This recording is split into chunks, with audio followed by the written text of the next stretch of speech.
Ladies and gentlemen, boys and girls, we proudly present our spectacular show of podcast magic and imagination full of Disney wonder, news, and pop culture. It's the Main Street Electrical Podcast with Jenn Dave and David Dollar. Hey, Jen. Hey, Dave. It's the Main Street Electrical Podcast. It is the Main Street Electrical Podcast. I am Dave, and that is Jen. And we're going to be talking Marvel today. And of course, to talk Marvel, we had to bring in somebody who is an expert at all things Marvel, all things comic books, all things Star Wars, pop culture. And unfortunately, they weren't able to make it. So I called my friend Steve. Just kidding. Steve is exactly all of that and more. He is the proprietor, owner, the grand poobah of podcasting of the Geek Out Loud podcasting network. He's been a friend of mine for a while. He has a following, which I don't think he understands his following, a massive following that just follows him to every show. And really, we just have him on to hopefully pick up some of his listeners. But Steve, how you doing, sir? Thank you for joining us. I'm doing good. Thanks for having me. I'm on my best behavior because it's a new show. But Dave, you know how this will go. Eventually, I know. Get comfortable, and it'll be. That's fine. Yeah. That's fine. Yeah. We're actually. Well, I'm sure we will end up getting to the defense of the sequels pretty soon, and we'll just kind of let it go from there. Star Wars and just branch off. And somehow it always devolves into that, doesn't it? Jen's later on. Jen will be like, "How did we talk about the evolution of body wars in Cranium Command?" I don't know. That's just how it happens with Steve. So, top of the show, Steve. How did you Disney this week? I guess the closest I came to Disneying this week was on Saturday. I went to see Return of the Jedi. Yes. Some of the best Star Wars since Empire Strikes Back. It was so good. Agreed. Agreed. Had such a great time. No spoilers or anything, but man, there were so many questions I had going in. Obviously, I knew they weren't going to show the original theatrical version of the movie. Right. But I was just kind of wondering, well, which one are they going? And they ended up doing, I believe it's the Blu-ray release, where with Anakin at the end. Yeah, well, Anakin at the end, but also, well, was it the Blu-ray or was it not until the digital release they had the? I couldn't tell you. I know that Anakin at the end, and then it shows all the planets, including Naboo, cheering when the Empire is destroyed, and so Anakin in the end was definitely the Blu-rays, and then I believe it might have been the digital releases with. The no at the end, but it was all there, and so it was Disney's. I guess it's Disney's official Return of the Jedi. But we had such a good time. I was sitting next to a dude who he was a younger guy, and he was totally into everything. So this guy would when Luke would come on, there's my boy, and then Han Solo would come on, there's my boy, and I'm sitting there, I'm like, that seat on the other side of you is empty. We don't have to be right next to one another. It was simple Star Wars, and I'm a person with a movie that I can forgive a lot of things, plot holes and silly things if the movie is good. If the movie's not good, I pick the movie apart. Return of the Jedi, there are some silly moments to it. There's some little holes here and there, but the movie was good, and I was like overlooking all of that, and I'm like, this is before midichlorians. This is before we knew anything about the sequels or the prequels. This is before any of that. This is when Star Wars was innocent, and you just loved it. It was great. It was wonderful. We get down to the end, and you've got the shot of the entire, cast basically from, the good guys at least, and they're just sitting there enjoying the Ewok celebration, and Iris is out, and I looked at my wife and I said, "That's how you end a Star Wars movie." That's how a Star Wars movie is meant to end, and I'm like, you know what?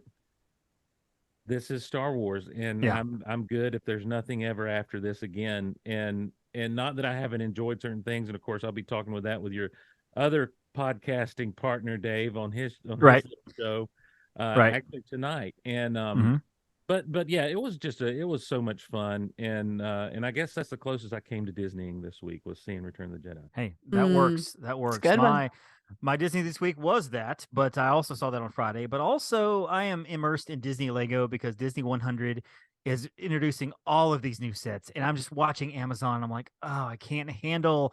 You've got the Eve and Wally set coming out, and you've got the Mickey and the Tinkerbell and the Chip and Dale sets coming out. You've got they reintroducing for the 40th anniversary of Return of the Jedi. They're introducing new Return of the Jedi sets, including a diorama set of the speeder chase on the speeder bikes with Luke and Leia, and I'm like, where can I find $70? I've got to find $70 somewhere in the budget, somewhere, somehow, and sneak it out of the budget with my wife knowing. And I'm like, well, we bought a bunch of stuff for my son. That's why $70 is missing from the account. I gotta stop looking at all the Lego stuff because it's killing me because I want, yet I cannot have. It's a problem we all face. First world problem. Jen, how did you Disney this week? Well, I mean, other than my every morning drinking out of a Disney mug, because I am wearing my Of Marvel course. shirt today in honor of our episode. So, I mean, I guess between that and I did some work for my Disney cruise this summer because I'm doing a Disney cruise this summer. So That's right, because you are on the Disney cruise this summer, correct? I am. Yeah, you're going on a river cruise overseas somewhere. Not a river somehow? cruise. It is a 10 night. It is Norway, Iceland, 3 stops in Iceland. It is Cherbourg, France. So we're gonna check out Normandy. Ends in Denmark. So starts in Southampton and then ends in Denmark. We definitely have to. You need to bring your microphone. We can do a live cut in with you in Iceland. Let's not do it from the beaches of Normandy. That seems disrespectful. But you can still call in from Iceland. We can do a spot that would be great. That would be fantastic because Iceland's one of the like 30 or 40 countries that we haven't gotten a listener from yet. So we need to download from Iceland. We need to tag it.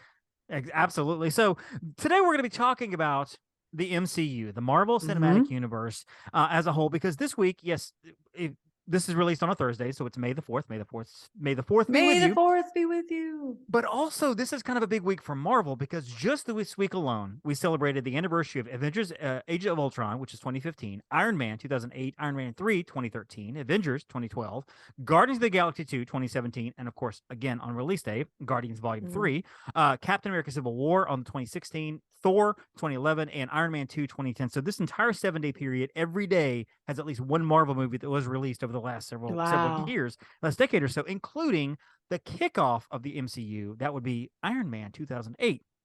And I thought this would be a great conversation to have about the whole as the Marvel Universe and all the films. Personally, the first 3 phases, I think, were just incredible. That's your Iron Man all the way up to Avengers, Infinity War, and Endgame. Phase 4 kicked off with No Way Home, and you kind of got the after effects of everything.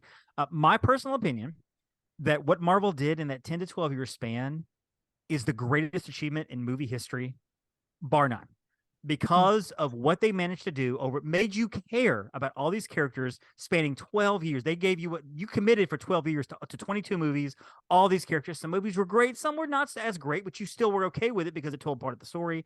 I just believe that and it will never be done again because now the audiences are smart enough and wise enough to like look for things that are coming, which I think totally different conversation, but I think that's what DC has a problem with is they can't emulate what Marvel did. They tried, they failed miserably. They're trying again, but now we're all like, we're looking for stuff. Like we see a movie, we're like, okay, I'm looking for clues. I got to have clues. What's going on?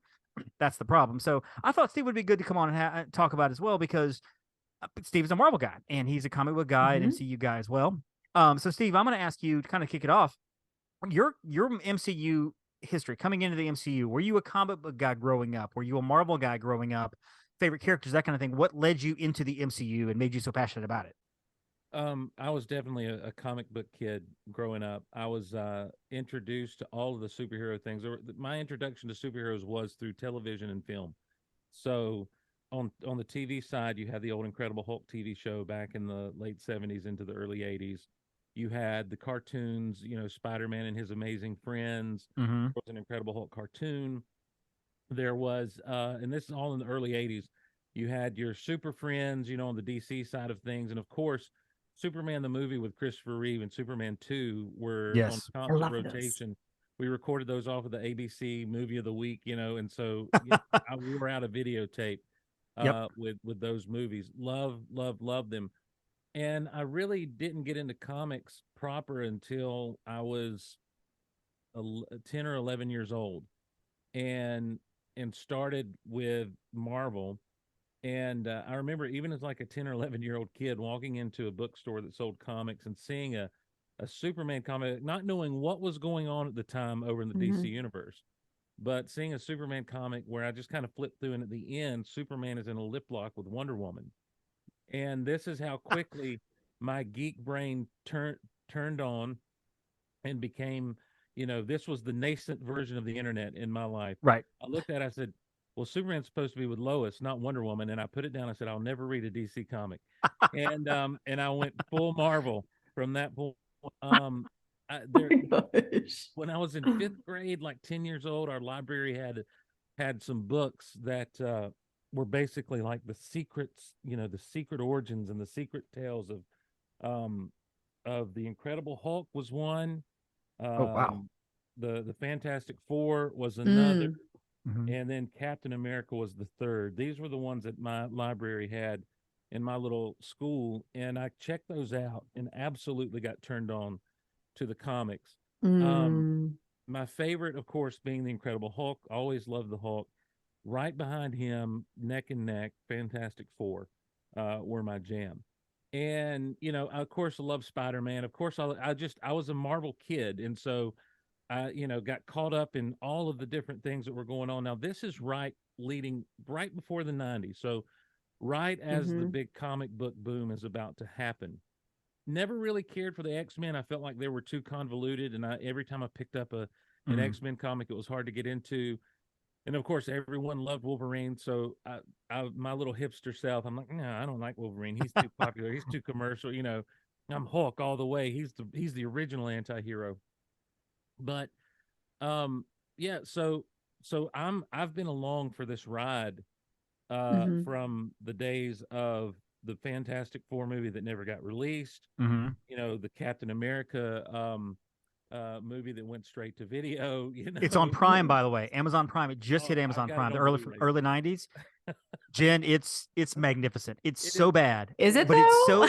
it's so bad, but it's so simple.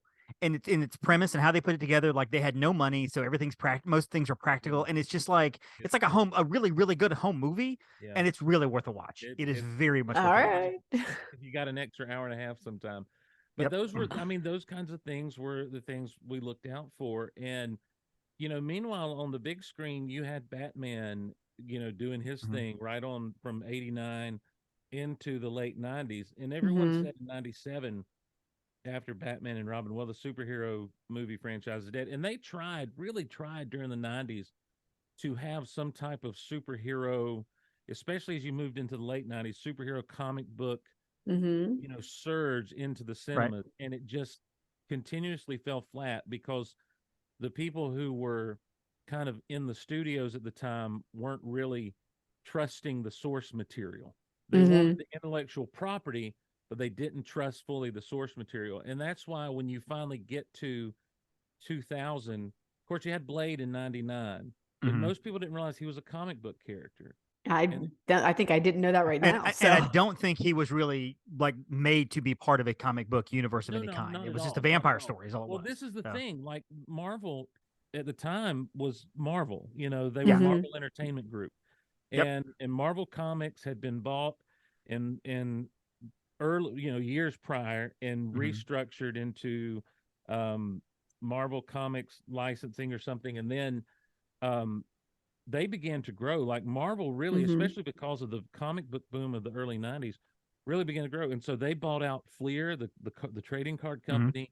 They eventually bought Toy Biz, the toy company, and they had their television division over here. They had this going on over here, and they were outsourcing all of these heroes, all these intellectual properties to various studios. Hulk had been, I guess, perpetually under the Universal banner.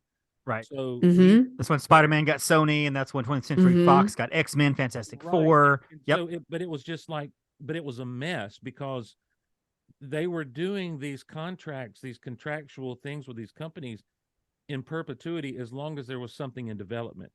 And so this is why Spider-Man throughout the '90s, it was always like, well, he's here, he's doing this. This is James Cameron at one point was attached to a Spider-Man property, all this different stuff going on.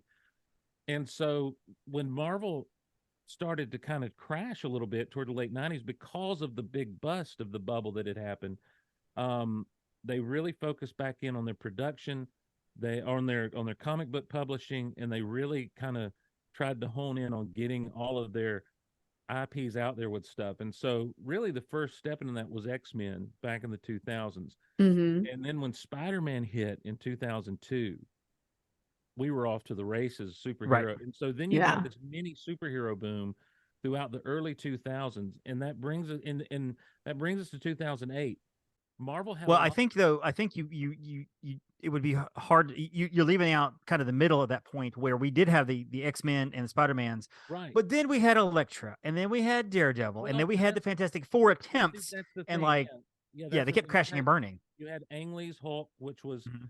you know, I mean, you either Sensitive loved Hulk. it or you hated it. You had, yeah, Yep. everybody whispers Hulk. You know, you Yep. did have That's what I'm saying is you had an attempt to really push things, Right. but you also on the Marvel side of things, you had all of these properties out there.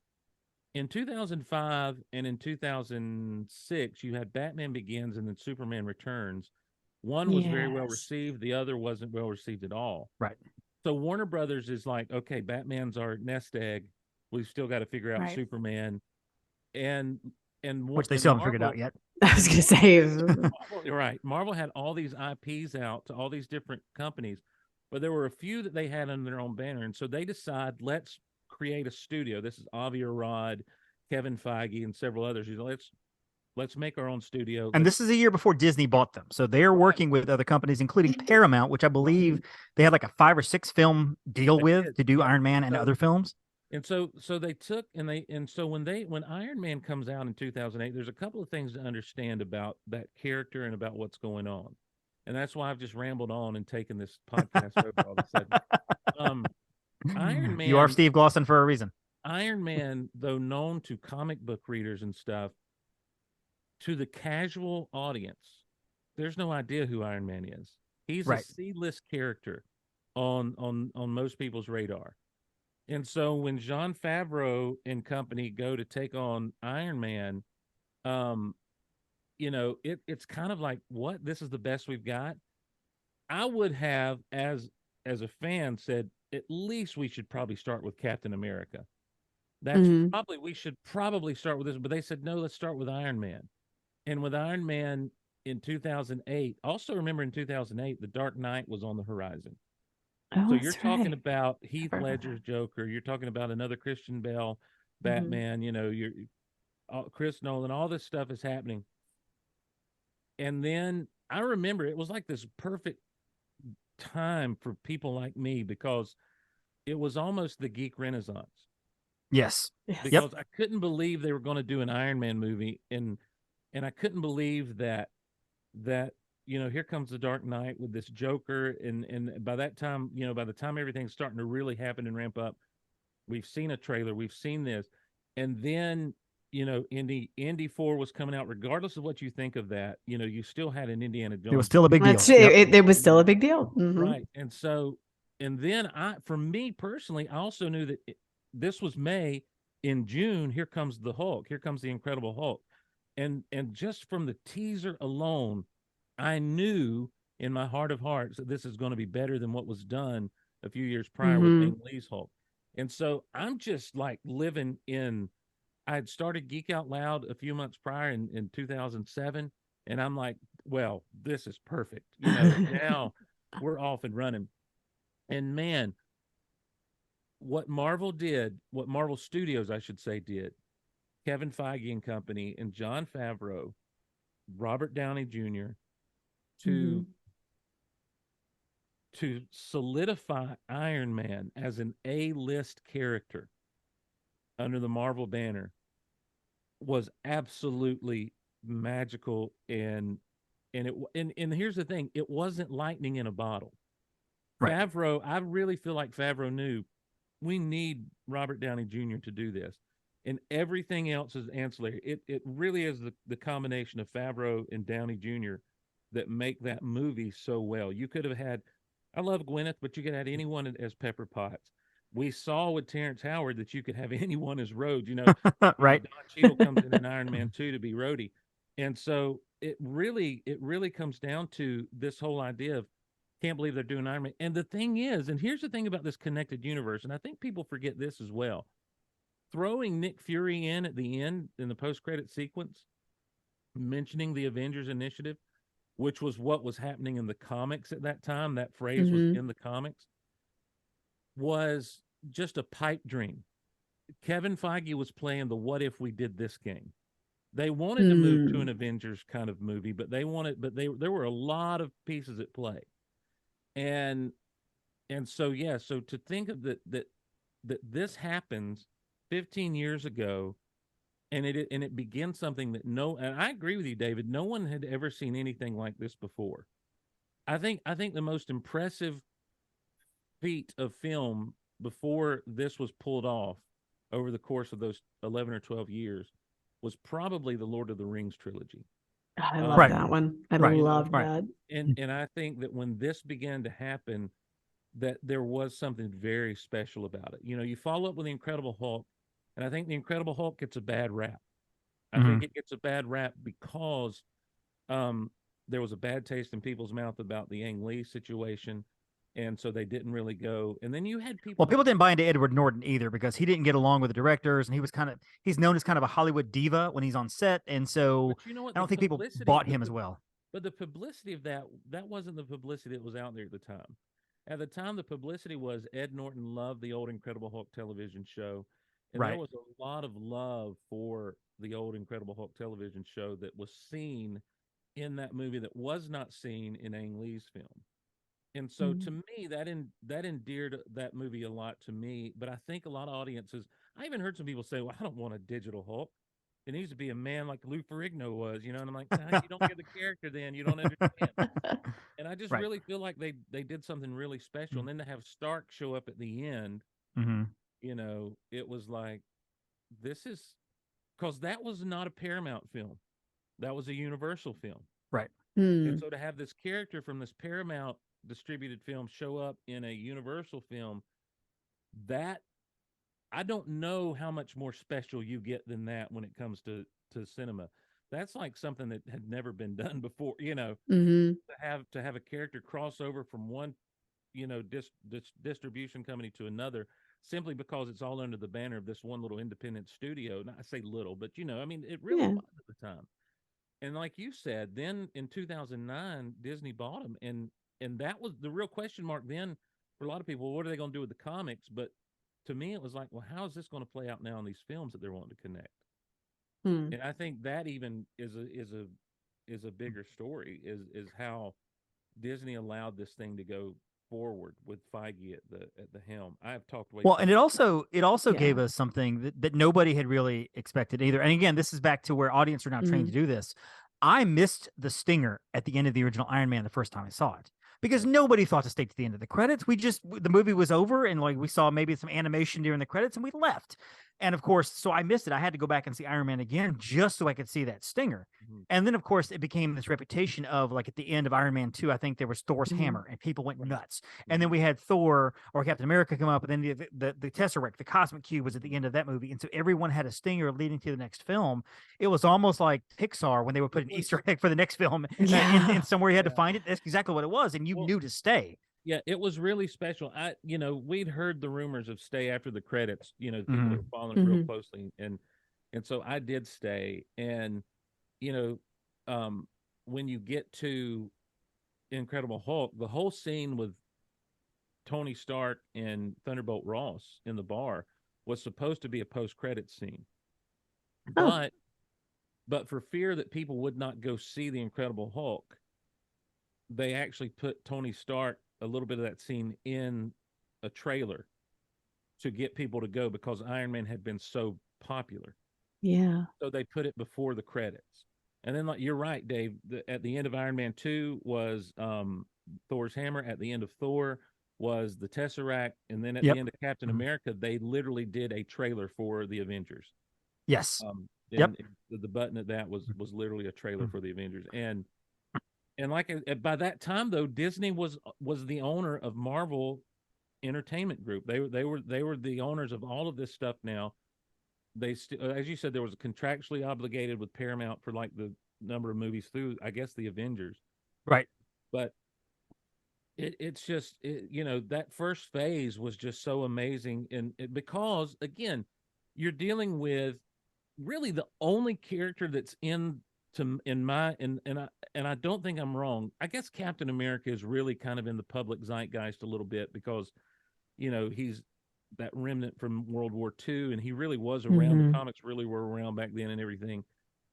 And I think if you showed someone a picture of Captain America back in those days, they might have been able to come up with Captain America. Right. The Hulk, they definitely would have known who the Hulk is, though. You know, the Hulk, because of the successful television run, somehow he stayed in the pop culture, not as much as a Spider-Man. But quite frankly, Thor and Iron Man, like to try to build a franchise around those, you just can't. It's really unfathomable that they were able to do that.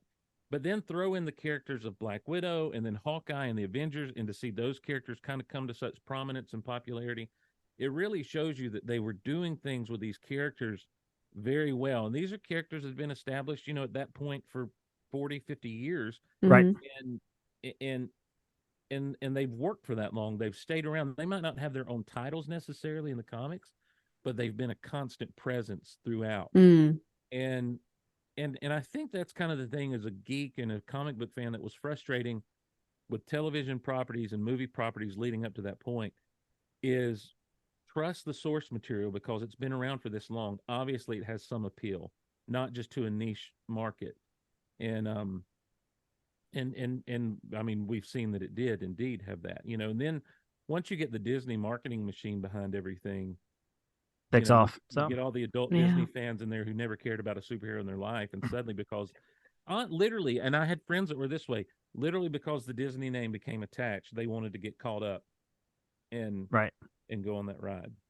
So Jenn, and I'm going to assume that you are not a comic book girl when you grew up. And the only reason I say that, not because girls can't do comic books, but because you and I have never talked about you being into comic books. I got a pile of secondhand comic books from a friend, but it was like Richie Rich. It was like I've got some of those. like some of those. So I enjoyed those comic books, you know, growing up, but it wasn't like I was going out collecting comic books.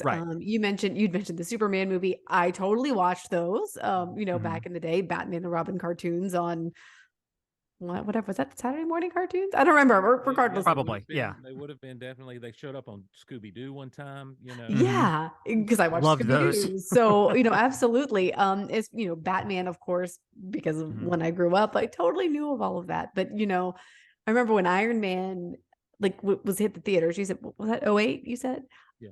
I was like, who's that?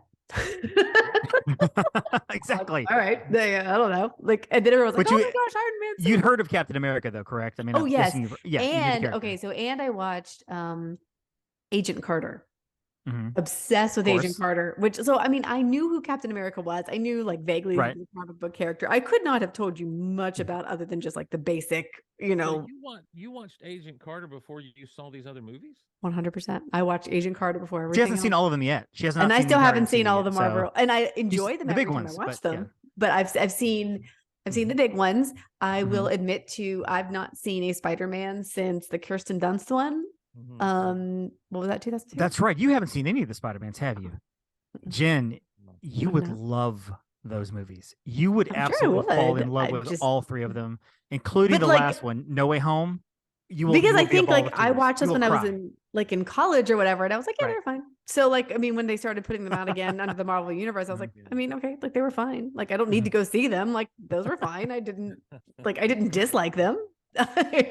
My comic book history basically comes in three phases. When I was a kid, I bought X-Men and I bought like Fantastic Four, and I had the X-Men versus the Avengers, like the 4 limited series when they tried to arrest Magneto, and had all those.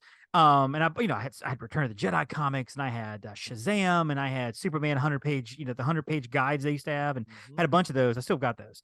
And then I went for a long time without buying comics. And then when X-Men came into theaters, I thought this was fantastic. So I went back into buying comics. This is after I graduated college, was living on my own, had a job at Starbucks and my full-time job. So I had cash to burn. So I was going in every week, dropping $40 a week on buying like everything I could find: Spider-Man, Fantastic Four, X-Men, and I'm buying this, and I'm buying issue number 1 of that, and just these limited series, whatever. I have District X when the X-Men were detectives, and under the quote unquote Marvel Knights, the more like grown-up series. I have the entire series of that. Don't ask me why. Never read it.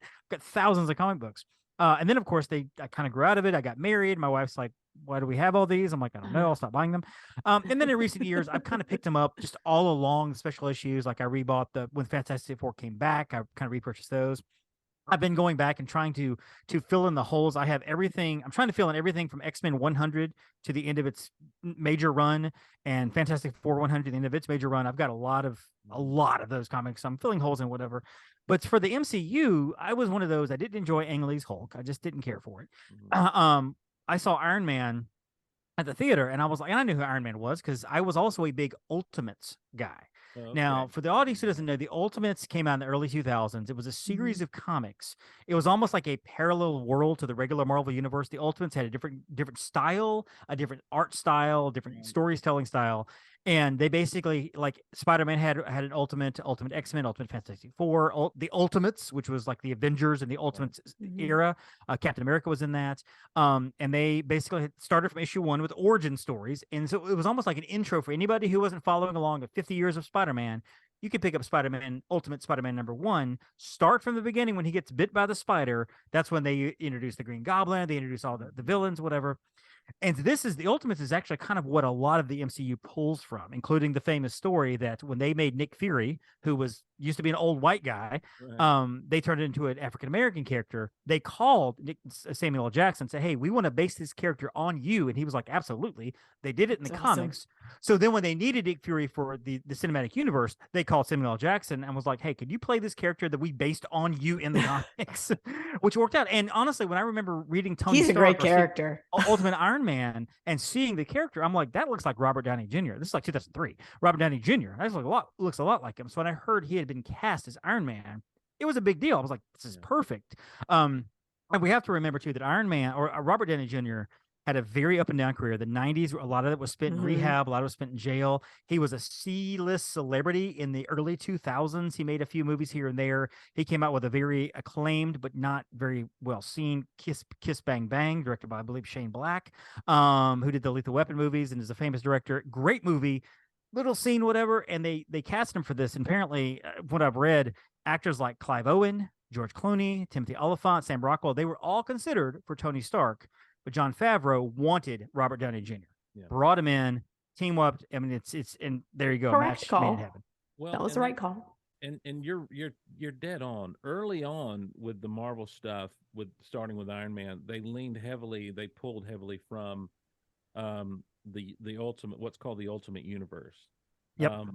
And for good or for ill, it was a great experiment by Marvel because they were able to retell these characters and redesign them and make them really for what they thought were more modern sensibilities. I wasn't the biggest fan of the storytelling of the style of storytelling that was done, especially with Spider-Man, because it seemed like he would always build up to a cliffhanger and then there'd be no payoff in the next issue. Like what came out of that was what we call decompressed storytelling, where every little detail is on the page, but nothing ever really moves along.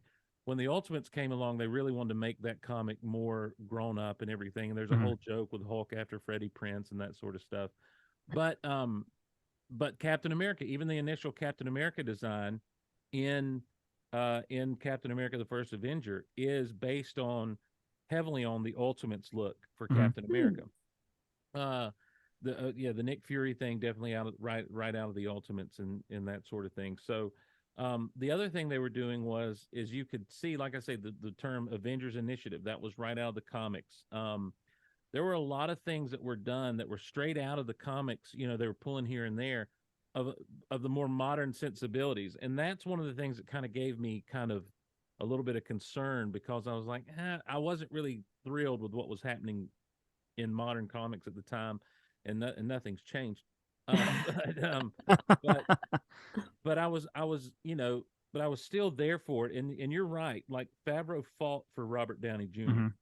And because he knew. That's why I say I think that every success the MCU experienced beyond that, it stands on the shoulders of Favreau and Downey Jr. because what's funny is Jon Favreau was a comic actor. And so when he was cast to direct Iron Man, like, all of us were like, he was in Four Christmases, he was in Couples Retreat, which, by the way, is Jen's favorite movie. Swingers, movie like that. And I'm like, he's going to be directing this Marvel. Okay. Of course, for nobody, if you're not paying attention, he's the same guy that went on to basically co-write and direct The Mandalorian. And he's kind of the backbone behind that entire thing for good or for bad, season 3, that's all Jon Favreau. He and Robert Downey Jr., by the way, are now Disney legends as of 2019, because of what they did for cinema. But yeah, with Favreau directing, now we could obviously spend all day on Iron Man, but I want to kind of run through. Phase 1 was Iron Man, Incredible Hulk, Iron Man 2, Thor, Captain America, the First Avenger, and then, of course, The Avengers, which I watched recently, not too long ago. It was on TV, and I scrolled past it and ended up watching the entire thing. And it holds up. Joss Whedon directed, whether some people love him, some people don't. He directed it. It's very much his style. And it was just this incredible movie that like should not work because you've got all these people, these cartoony people dressed up in costumes doing, battling in Manhattan against these space villains. And Loki's a terrible villain, by the way. His plans are awful. They don't work. None of them work, but it's still, the whole movie works. And it's a great, great movie. And I would think, this is my guess, and Steve, you can correct me if I'm wrong here. By around between Thor and Captain America, my guess is this is when they started to clue in, going, okay, I think we can make this something that's gonna let's tell this story for the long haul. Let's not make this wrap up in the Avengers. Let's make this something that's going to last and tell a long story. I think by the time they got to Iron Man 2, because Iron Man 2 is really kind of maligned by a lot of folks. I like it. Okay. I love it. I've watched them all. I like it better than 3, actually. I'd say recently. But because what Iron Man 2 does is it goes a long way to try to connect everything and get everything else set up. And so that was kind of one of the early criticisms of that film by a lot of fans, because they wanted more of a self-contained story. And that goes back, and that's why I think if you go back and watch it, it really does hold up, because now we know what they were doing. Now we understand from the outside looking in what was happening there. So I think by Iron Man 2, they knew where they wanted to go, because Iron Man had been so successful. They understood we could springboard off of this and really run with it. One of the things you mentioned, and I know you want to move on from Iron Man, so I will, but Iron Man set the tone for so much, because Favreau had those comic sensibilities. And because because Robert Downey Jr. was able to pull off being such a terrible, he's not a likable guy. He's not meant to be likable. Everything about Tony Stark is something that none of us would really like but he's so endearing because of his sarcasm and anything. So when he makes that turn and he gets earnest about these weapons are falling in the wrong hands and I got to do something about it, he goes on this great arc, so that by the time we get to Avengers, he's still got that sarcastic edge, that kind of childishness about him, but he is willing to then, what Cap said is like, you're not going to fall in the grenade, that sort of thing. Yeah. And he's willing to do that. He's willing to say goodbye to it all, to get to keep the nuke from hitting New York and everything.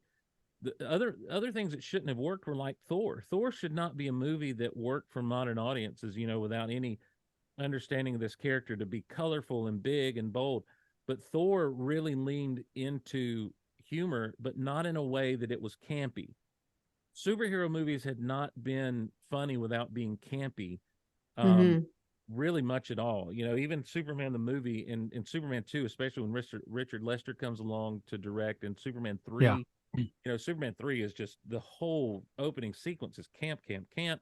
Well, that's because it's a Richard Pryor movie with Superman, and that's And so, but the thing is I don't think it did it well, and I don't think that Richard Pryor did his stuff well, but I don't think the stuff that they tried to do really did well, especially looking back, with better assets. But they threaded the needle so well with humor, but getting you involved in these characters' lives. And I sat and watched the first Thor movie, and at the end, or toward the end, when he is, he's basically gone through this journey of being humbled so that he can rise to be the hero he's supposed to be.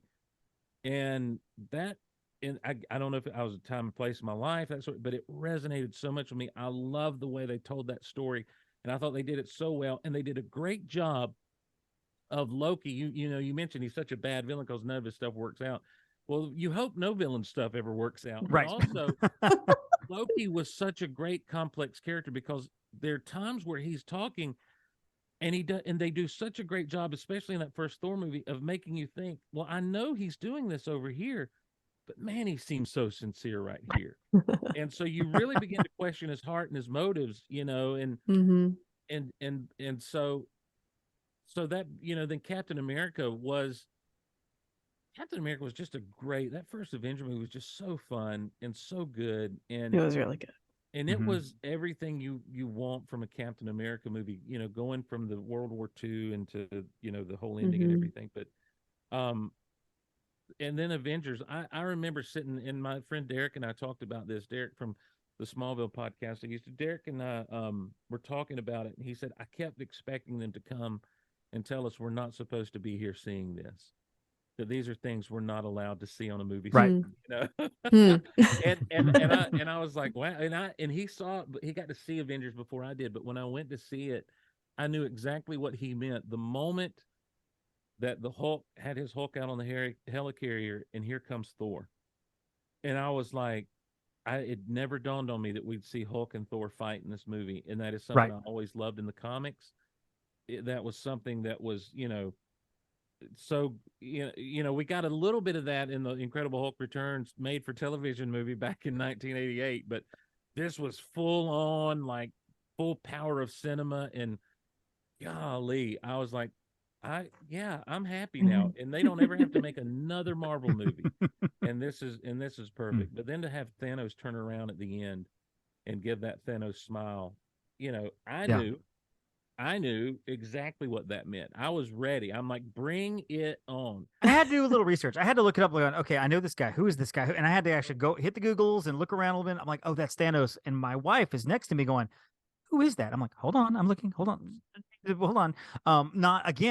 Not understanding that this is now a character we're going to see or be referenced or having to deal with for the next 9 years. I mean, for the next 8 movies. And of course, we get into phase 2, and I'll run these down real quick. Iron Man 3, Thor: The Dark World, Captain America: The Winter Soldier, the first Guardians of the Galaxy, Avengers: Age of Ultron, and Ant-Man, which, a couple of opinions on this. One, I think Iron Man 3 and Thor: The Dark World, I think, are kind of on the bottom end of most people's Marvel rankings.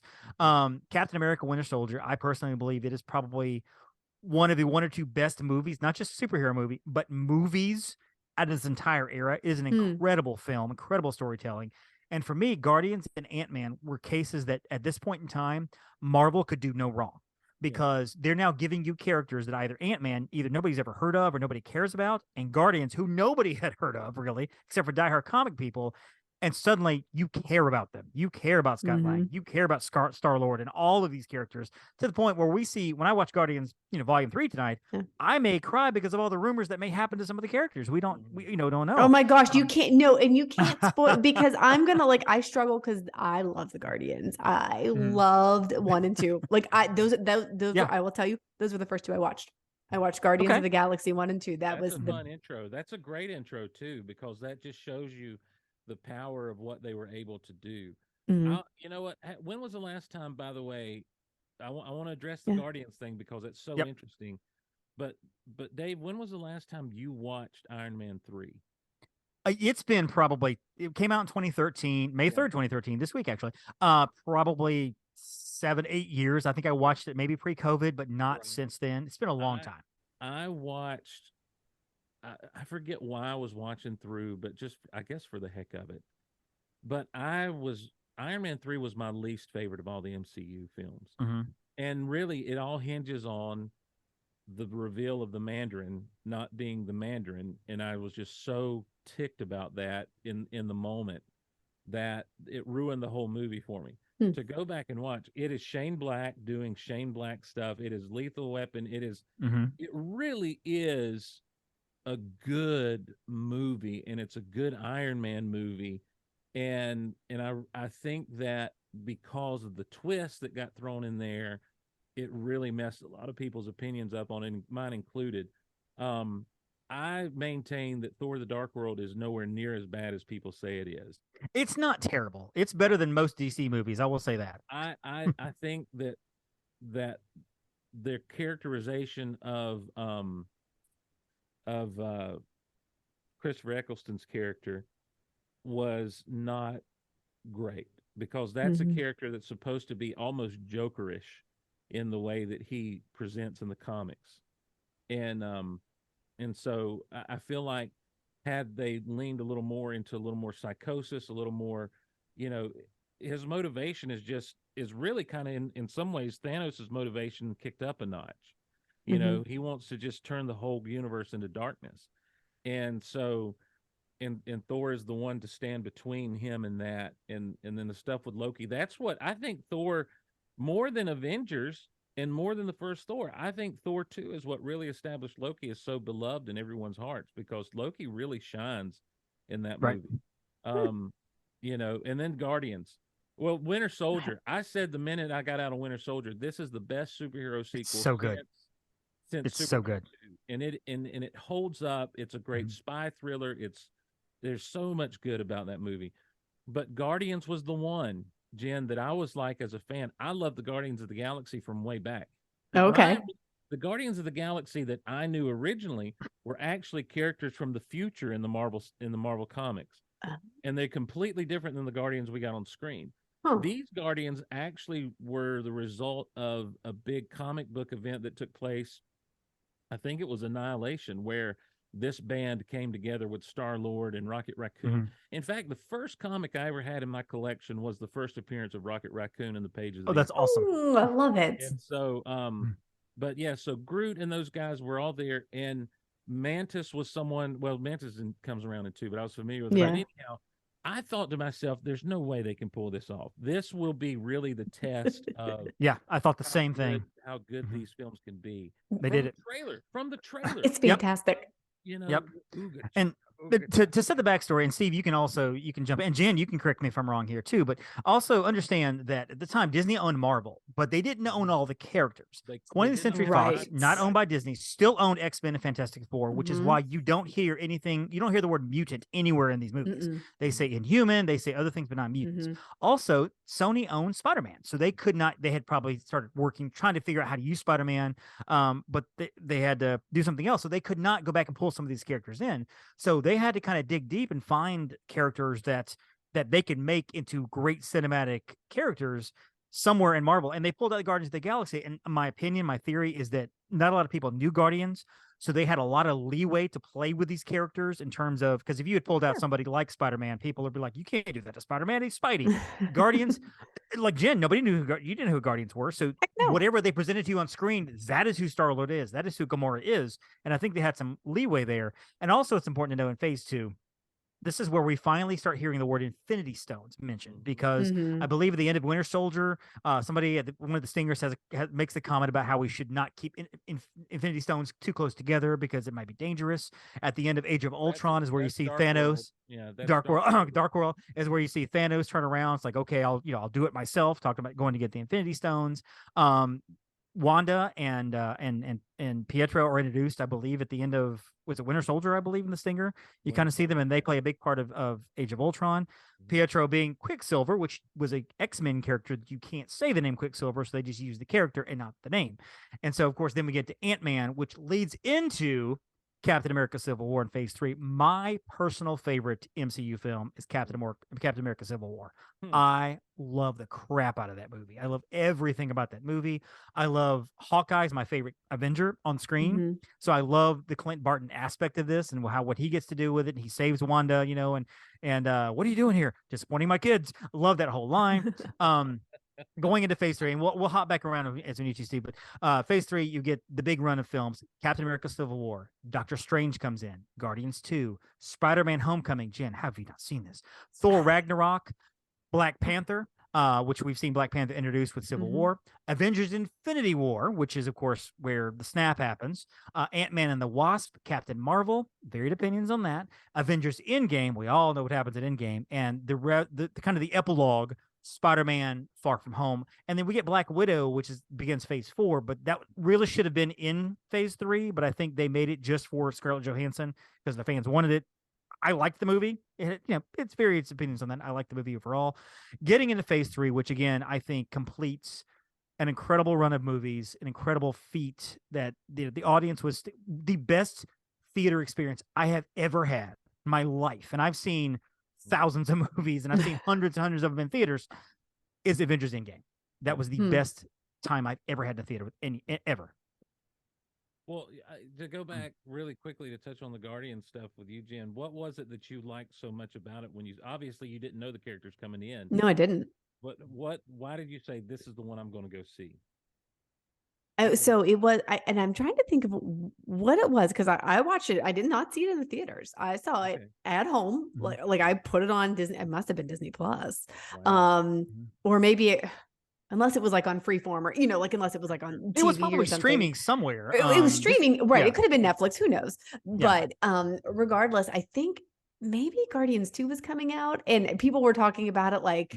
I have some other friends up here who were just like, who are Marvel geeks, and they loved it. And I was like, okay, well, let me go watch Guardians. They're like, you'd love Guardians. I was like, all right. And so one night I had time. I was like, let me just watch this. Why not? I'll enjoy this. Yeah. And I loved, like, I was sucked in from the beginning. I loved the whole like Walkman thing. I loved the music. I loved the snark and the just kind of like like the stupid humor, like the Chris Pratt humor, the Chris Pratt, and even oh my gosh, why am I blanking? Dax, like Batista, Drax. Drax. Yeah. Did I say Dax? Yeah.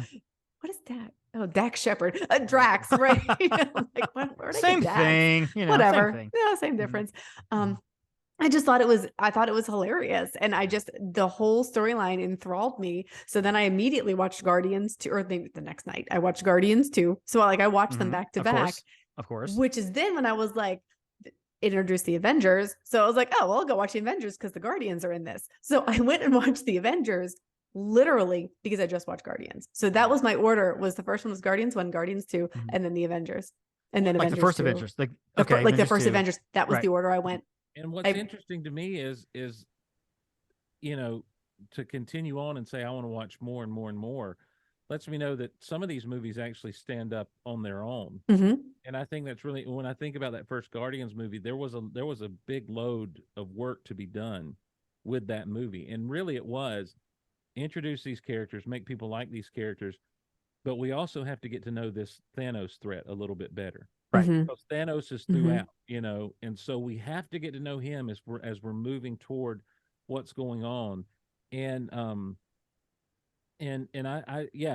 think they really threaded those needles really well. I think the use of the classic rock and the the classic hits was a big thing to keep it earthbound, But the comic Guardians, that group of Guardians of the Galaxy in the comics, really is a ragtag bunch of people that have come together, just to kind of protect the galaxy from incursions from other galaxies and that sort of thing.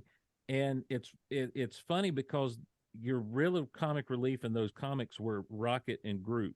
Yeah. Everyone else was a little more earnest, And then, of course, the movies began to influence the books a little bit, so everything got a little less earnest with some of those characters. But I think that's a fun entryway into it because it is such a fun thing. And then, Dave, you mentioned Civil War being your favorite. To me, that's the one. I love it. Don't get me wrong, but I honestly feel like that's the one Marvel movie that cannot. It's one of the ones that just cannot stand on its own. Oh no, it can't. Most of them, honestly, most of them can. I was looking at the list here. Like, if you would just watch Ant-Man all by itself, you'd be fine. Doctor Strange all by itself, you'd be fine. I mean, even some of the Thor movies, watch them by themselves without any other context, you'd be fine. Right. Civil War, to me, I think for me, it's almost like Civil War to me was a reward. I have put in so much effort into learning about MCU, stuck with every movie, gone to every opening night premiere, maybe the early whatever. Civil War was where all the characters came together. And again, there's so many things that could have gone wrong with this movie. Could have been overstuffed, Spider-Man 3. Could have been silly and hokey, having all these characters interact. And it worked, and it just worked. Daniel Bruhl's character as Baron Zemo kind of thrown in there was great. Black Panther was introduced. You got to see more of the redemption arc of the Bucky's character, the Winter Soldier. And so for me, for Civil War, it was like, okay, now that Civil War is over, now we're on the downslope. Now this is an avalanche of things that are going to start happening because now we see the end. It's in the future, but we see it coming. We know something's going to happen big involving all of these characters because Civil War is where they all scatter. Yeah. And it was like, this was the last, before we got to Endgame, this was the last time they were all together before scattering the wind. See, and I had no idea they were all connected. When I watched First Guardians, I had no idea there was a whole arc going on. I was like, watch this movie. Yeah. And I would love to talk with Kevin Feige just to ask him, how intentional was Civil War as just from a story arc to Infinity War. The idea of having them all split up and then knowing that they'd be back together in Endgame, and that's how they defeat Thanos, is the idea that they had, stronger together, that sort of thing. Right. But you had to split up Tony and Captain America. Yeah. And you had to have some monumental event to split them up. But now, what happens in Age of Ultron led into Civil War, the Accords split them up. They go different ways, which leads into what happens in Infinity War and Endgame. They're separated. That whole thing. You said we win together, we lost. Well, we did that, whatever. So yeah. Well, I'll tell you this: when in the comics, I did not like Civil War. I didn't like the concept of it. I didn't like what was going on. Oh, I loved it. I did. I thought that I don't like. I'm talking about in the comic book setting, because I don't like heroes fighting heroes when they're really mad at each other. The Marvel way is there's a misunderstanding when they first meet up and they'll fight. And then they realize they're on the same team, and then they go and have their adventure. Civil War was, we're totally against each other on this political issue, so let's fight it out over this thing. And you were forced to pick a side, and in some instances, pick a side against people that you like. Now, for some people, like, that's creative and that's great. It really but to me, I'm like, it just makes me not want to do it. And they made decisions in the comic book that I wasn't a fan of. So it was D23, and it was the Marvel panel at D23 kind of letting us know what was coming down the pipe with Phase 3 specifically. And this was when it was still just Avengers 3 and 4. I think they might have said at that point Avengers Infinity War 1 and 2, and they did. Or it was going to be broken up into 2 parts. But when he was showing the big graphic up there, the first thing that came up was Captain America Serpent Society. And I'm like, yes, that's awesome. Because the Serpent Society are these obscure villains for a lot of people. Like, I saw your face, Jen, and I'm like, they're going to do for them what they did for the Guardians, And then he comes back and I was like, well, we got to actually change it to Civil War. And I'm in the minority in what I think of Civil War. And so, of course, everyone goes nuts. Woo, Civil War. And I was like, okay, you've got to sell me. And kudos to them for putting Spider-Man in that initial trailer. When he says, hi, everybody, I'm like, well, I'm there. Because what was because that, and I think that's the other monumental shift in these things. Obviously, the work had been done, the groundwork had been laid. They'd found the loopholes to bring in Pietro and Wanda, Scarlet, because they kind of straddle 2 teams, right? They're X-Men and they're mutants. But they're also Avengers, and we're first introduced to them in the pages of the X-Men, but they come over to the pages of the Avengers. And so they found the loophole to begin to include these people, to begin to plant seeds for people to begin to demand this. But then to work out a deal with Sony to have Spider-Man on the screen, not that Sony owns the character of Spider-Man, but Sony owns those movie rights. The theatrical rights, right. And all of these characters that are related to the Spider-Man, character. That's the document I want to see, is what characters do they have related to Spider-Man? Right. What characters do they have related to the Fantastic Four? But you begin to have kind of this idea of like, oh my, because you forgot, because the Hulk was so prominent in Avengers and in Age of Ultron, you forgot that they're working a deal with Universal to have Hulk in the theaters. Right. And so now it's like, well, anything's possible. And then for them to announce that a Spider-Man movie is coming out in the MCU, Sony and Disney working together, I'm like, whoa, this is unheard of. This is like nothing that's ever been done before. And so there's that extra level of cinematic history being made. Forget the fact that what we've basically had is a long-running television show in cinematic form over the course of 10 or 11 years. Now we're making history. Yep. By movie studios combining. And then, of course, the whole Fox property buyout or whatever that took place a couple of years ago. It's like, oh, well, it's on like a whole big old style, pile of net on now. Yep. We are. Yep. And we'll get to that in a minute. Yeah. But as we kind of wind down here. Yeah. I'm like you with Endgame, Dave, one of the best theatrical experiences I've ever had. Jen, did you see Endgame in theaters? Did you go to the theater like everybody else in the entire free world? Have you seen Endgame? I guess I've is the seen question. Endgame, but Okay. not in the Okay. theaters. See, here's the thing, and Steve, Jen and I have talked about going back and doing some series of episodes, maybe on Patreon, where we watch Iron Man and then Hulk in order. So Jen will have seen a lot of these for the first time. Have a discussion about them. Jen, I think the death of Tony Stark will have so much more of an impact once you see the entire story. I already spelled out in front of struggled. you. Like, I already struggled. Well, with it'll be it. even worse. It'll be even worse for you. But in the interest of time, Phase 1, 2, and 3. Amazing. Although I was relieved it that, wasn't Cap. So. I was relieved it wasn't Cap. Well, in the comics, he gets assassinated, by the way. Yeah, But he comes back, as always. That's why I was worried. Because I didn't read the comics, but people were like, "Oh, well, he dies in the comics." I'm like, "Well, I'm not okay with that. Like, I don't want to go see this because I don't watch that." To put it in terminology here, the first 3 phases, all the films we've talked about here, are the Infinity Saga.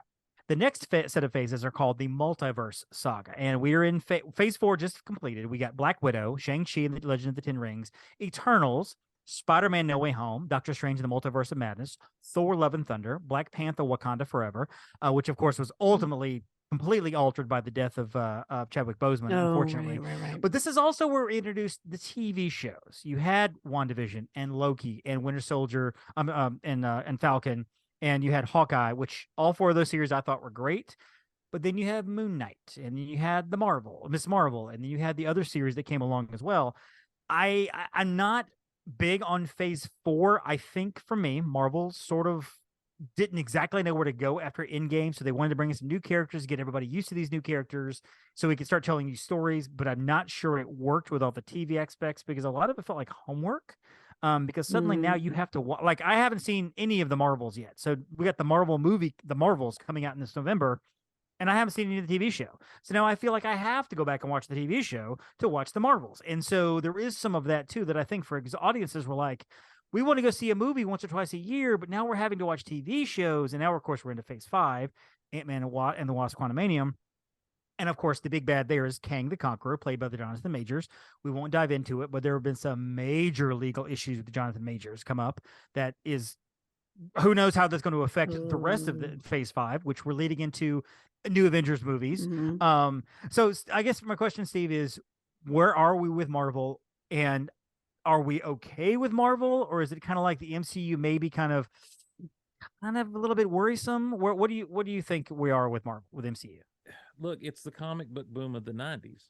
Yes. It is. This works so well. Let's just pump more and more and more out there. Yep. And what they're pumping more and more of, though, is not what people are buying. If you look at these characters on the stands, on the comic stands, they're not very well received. Well, Right. They're not well received because many of them are not well-written characters. Obviously we can't go through and break them down one by one. The television series were kind of a thing all themselves. What actually ends phase 4? What are they saying ended phase 4? Movie wise, Black Panther Wakanda Forever. And I think that was movie and series wise all around was Black Panther. So here's my issue with that. Phase 1 was ended with the Avengers. Phase 2 was ended with Age of Ultron. Phase 3 was ended with Endgame. Big moments that we knew were bringing a conclusion to this particular chapter of the story. That wasn't given. Phase 4 is fizzled out. I think Right. That's kind of the idea. I have a lot of issues with a lot of different things. I think that what we saw in most of the series, WandaVision was really neat because it was this experimentation of how we're going to tell this story and what we're going to do there. I thought that Loki was something that people were really looking forward to because of the character of Loki. And that introduced the whole concept of the multiverse, which I think was done very well. Right. We ended up with a finale that was a little too talky and not enough fighty, I think. But then beyond that, I think Captain America and Winter Soldier started out great, and I think it ended great, but I think it was too much in the middle. I think that should have merited a movie to tell that story. There was a lot they tried to cram in there, a lot of new characters, a lot of new things they were trying to put in there. It just didn't quite work. But in cramming it in, it's like they spread it all out and ended up being spread a little too thin. But and everything else I think really fell flat. Unfortunately, I love Hulk and all of his related characters, She-Hulk fell very flat to me. Oh, I did not like She-Hulk at all. I And thought She-Hulk was terrible. but it's a show that had so much potential, especially in terms of being a Marvel Cinematic Universe show, because She-Hulk really does fit the mold of what had come before in those initial phases with humor and action, adventure, and everything else. And I just feel like that they're trying to reach an audience that doesn't necessarily want to be reached with some of this stuff. And so, my wife she was a missionary over in Afghanistan for a while, and she loves the Middle East and the culture of the Middle East and those people. So she really was drawn to the Miss Marvel story, and she said she really liked it until they were states. She liked the stuff where they actually end up going to Pakistan at some point. She's like, but when they get stateside and the focus becomes not superheroing and not her origin, it just kind of got tedious, and I'm afraid that's what's going to happen with maybe even the Marvels. Phase 3 has just been really, really highs and really lows. There hasn't really been an in between, I don't think. I mean, phase 4 or phase 4, yeah. Well, and the problem, Black Widow obviously was, I think, fan service. It was, we need to give her a movie, and they should have had it earlier. It actually takes place between Civil War and Infinity War. But you know what? It was good. It was good. I thought it was good. I did. The problem is the release time. Had that actually been one to be able to have a big, wide release. Yeah, that would have been better. Yep. I think it would have been more well served to be on the big screen. Shang-Chi was good, but it's a character that they haven't talked about at all. Right. Eternals was terrible. Spider-Man No Way Home, I think, was an incredible film. Jen, you're going to cry your eyes out when you see it after seeing the other ones. I thought Doctor Strange was good, but it's divisive. Thor: Love and Thunder, I thought was terrible. And Black Panther, I think Black Panther, Wakanda Forever, they did the best they could with what they had. Here's the thing, Dave. I think if you could resurrect Chadwick Boseman from the dead and say, do you want them to recast or do you want them to act like? I think he would say recast. I think he would say this character has to be bigger than me. And I loved Chadwick Boseman. I thought he was perfect. He was fantastic. I've loved him in everything. I've never seen Chadwick Boseman in a role that he was not. He's the first person I understood magnetism and just being drawn toward on screen. He would have won an Oscar. He would have flat out won an Oscar. But they should have recast. And then there's other stuff they did that just offends my comic book geek sensibility. Namor, I understand what they were doing with Namor and why they wanted to do that and put that in like an Aztec culture kind of thing, but that's not Namor the Submariner. That his skills, his powers, his origin, everything is completely different than Namor the Submariner, who is actually from the comics. And I know why they did it, and that's fine. The look and everything was cool enough. I like what they did with Atlantis. I like what they did with the fights. A lot of the technology and stuff was really cool. But man, Wakanda Forever was just a big downer. It was all it was. It was just a downer. The death of Chadwick Boseman, his character was all through it. It just, they weaved it. But I felt like Marvel had a no-win situation. If they recast it, you'd have just as many people going, you should have left that character alone. You should have done something else with the character, not recast. I mean, there was really, they chose a path. They went with it. It could be, give or take. I don't know. If I'm in charge, though, I halt production on that. We find a character, we move it back in the schedule, so we can make the best movie we can, bringing the Black Panther around. You know what I mean? Like, right. And honestly, I feel the same way about the characters that we spent over a decade getting to know. You've got to not kill off Iron Man. You've got to, if Robert Downey Jr. is not going to do it anymore, we've got to recast him. If Chris Evans is not going to be Captain America anymore, we've got to recast him. These characters are meant to go on perpetually. And I think that, you're going to stumble a little bit here and there, but it's just like the James Bond movies. At some point, these actors will get locked into these characters and be accepted by this generation or that generation. So, but I'm like you. I'm hoping they can right the ship. I don't know that the Marvels is the vehicle to do that with. No. And I think if they can hold on, and if they can get the Fantastic Four right, I think everything will be forgiven. Absolutely. I think everything coming up We've got the Marvels coming up in November. Captain America: New World Order, which is of course where Sam Wilson takes on the role of Captain America. Mhm. Thunderbolts, which is going to be, if I'm understanding, it's a group of this is where you have Winter Soldier, Yelena, which is Black Widow's sister. You may have John Wilson, who was in Captain America, and I'm sorry, Winter Soldier and Falcon. You have a lot of the miscreants and the outcasts coming together for whatever purpose. And then we bring in Blade, the Vampire Hunter, which is an odd choice, but okay. That's phase 5 as we've directed. But I think if they can nail Fantastic Four coming in about 2 years, I think all will be forgiven. And then I think they'll start introducing the X-Men characters and the mutant characters from there. And I think if they can get it right, got this whole Deadpool 3 thing coming about. Yep. That I think Deadpool they have next year, I believe. So I think that's meant to bridge some gaps.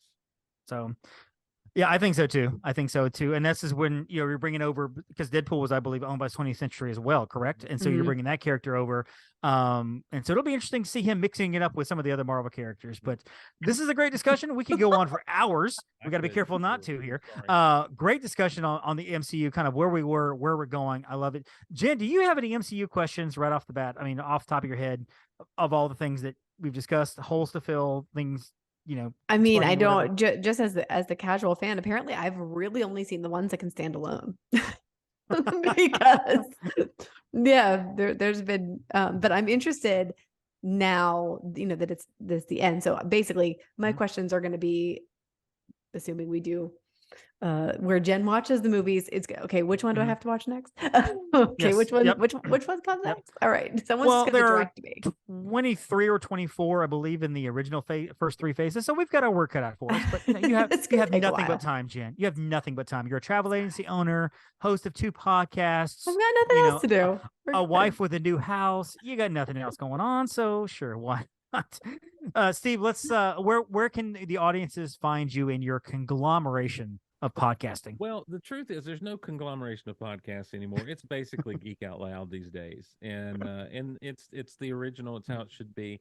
But yeah, you can find Geek Out Loud at geekoutpodcast.com or wherever you listen to podcasts. Geek Out Loud should be available. We talk about stuff like this. I go on and on. We recently did a March Madness kind of thing with television theme songs. And that hilarity ensued, and we've gotten a lot of great feedback about that. So much so, I think I'm going to do a May Madness now, and nice with cartoon theme songs and with television show cartoon theme songs. So the fun thing about Geek Out Loud is you listen to an episode. It might be an hour, hour and a half. It might be 3.5 hours. It just depends on who's on. They're talking. Yeah, and Steve is like, I'm just going to talk. Yeah, I'm from the Wild West days of podcasting back in 2007. There were no commercial restraints. There were no goobs, no advisory boards, no consultant goobs saying, well, if you keep it to this, people are more likely to listen. This is a free form. You can pause it. You can listen to it whenever you want to. I can go as long as I want to. And a lot of times, it ends up being probably longer than it needs to be, but I have a good time. Jen, where can we find you on the worldwide interwebs? You can find me at Upon a Star Jen or my personal Instagram at Jen_Novotny. Perfect. Find me at the Magic on a Dollar on Instagram, and find me on Facebook at Magic on a Dollar, my Facebook travel page, and of course, Disney on a Dollar, my other Facebook travel page. Happy to see people on there and engage with people and such. And of course, find us at themsepodcast.com. All the show notes will be there. The links will be there. Steve, this has been a delight. I have loved having you on. I hope you'll come back to see us again. Thank you. Another interesting thing to look at is the park rights to all these characters. That's a whole different episode. We're gonna have to. That would be a good episode maybe for the summer, because we'll talk about, as we were talking about movie rights, I was like, maybe we should talk about why Spider-Man is not in the Walt Disney World Park. Well, no, let's talk about that later. Yeah. All right, Steve, for Jen, I am Dave, and don't forget to thank your Phoenicians. Thank you for listening to the Main Street Electrical Podcast. You can find us on Instagram, Twitter, and Facebook at the MSE Podcast, or visit our website at themsepodcast.com. Be sure to subscribe, and may all your wishes come true.